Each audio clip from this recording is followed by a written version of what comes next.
It is third day of interim, a rather long interim for us. All day we wonder, when will Mr. U return to podium? Are the Untermeyers, Mr. U, Mrs. U, adult son Mike, pleased? If so, why? If not, why not? When next will we be asked to speak? Of what? In what flavor? We wonder avidly, though not aloud, for there may be penalty. One may be unpinioned before the eyes of the upset others and brought to a rather penalty area. Here at the Untermeyers, a shed in the yard. In penalty, one sits in the dark among shovels. One may talk, but cannot speak. How could one? To enjoy the particular exhilaration of speaking, one must be pinioned to the speaking wall. Otherwise, one speaks like this, as I am speaking to you now, plain, uninspired, nothing of beauty about it. Hearing Mr. U coming down the hall, we wonder, might tonight be company? But no. Soon we find it is mere rehearsal. Mr. U's intention, to jam. "Ted, where are you? What are you doing?" Mrs. U inquires in the angry voice from elsewhere in the house. "In the listening room," he says, "jamming." "Oh, for Lord's sake," she says. It is a special feeling one gets when Mr. U has sent your pulse, but it has not fully arrived. Like a pre-dreaming or déjà vu is how Craig and Lauren and I have described it, on those rare occasions when, risking penalty, we have spoken among ourselves. Once the pulse is fully upon you, here will come your words, not intended by, but nevertheless flowing through you, built, as it were, upon the foundation that is you, supercharged by the pulse, molded to the chosen topic, such that if Mr. U has dialed in, say, nautical, whoever he has chosen to go first will suddenly begin speaking of things nautical in his or her own flavor, but far more compellingly than he or she could if unpinioned. Mr. U, jamming, may choose to have all of us speak of nautical simultaneously, in a whisper or quite loud, may pan right to left, from Craig to Lauren to me, per our current arrangement, each of us in turn putting his or her own spin on nautical.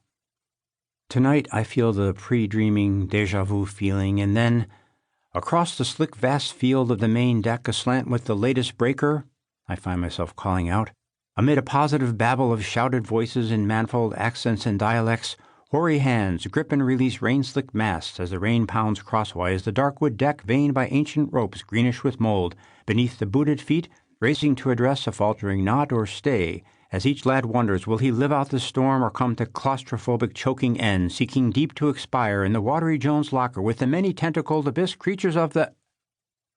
Even as I am speaking, I am aware of looks of pity, of commiseration from Craig and Lauren, looks that seem to say, although we are not exactly following you, good job, Jeremy, well spoken, you are clearly doing your best to speak of nautical, and if the result is somewhat vague and hard to parse, well, that is the fault of Mr. U, who apparently has set your prolixity too high.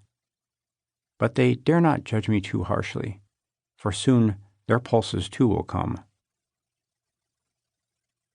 On break we stay pinioned, resting. Our current pose, arms and legs thrown out wide, in the shape of the letter X, each of us askew at a slightly different angle, like stars or a trio of folks falling from a great height. Mr. U comes back in with a beer and some chips. "I think," he says, a cityscape. What do you think?" The penalty for speaking being perpetually in effect, we merely nod, indicating, sure, yes, city sounds good. The control board allows Mr. U to produce many shadings of speech. It is not just city of which I, again first, I happily note, now begin speaking. It is city, plus sad, plus summer, a dominant coloration of green-blue, city arranged north-south along a wide river. I am made to speak in short, brisk sentences. Lauren, following me, speaks also of a north-south trending river-spanning city, but plus hunger, raining, exultation, her whole past consisting of one long sentence. Craig is city arranged east-west, white, winter, no river, overrun by cats, alternating short and long sentences, and toward the end of his pass he begins to rhyme, or trying to rhyme, and is also speaking, or attempting to speak. Mr. U is attempting to get him to speak in iambic pentameter. For finale, all three of us speak of our cities at once, as Mr. U dials in crescendo, such that afterward all three of our throats really hurt. So energetically does Mr. U have us speaking there at the end. Mr. U has been recording. He plays us a snippet. Is pleased. So we are pleased. Who would not be pleased? Well, Mrs. U. He calls her in, plays her the snippet.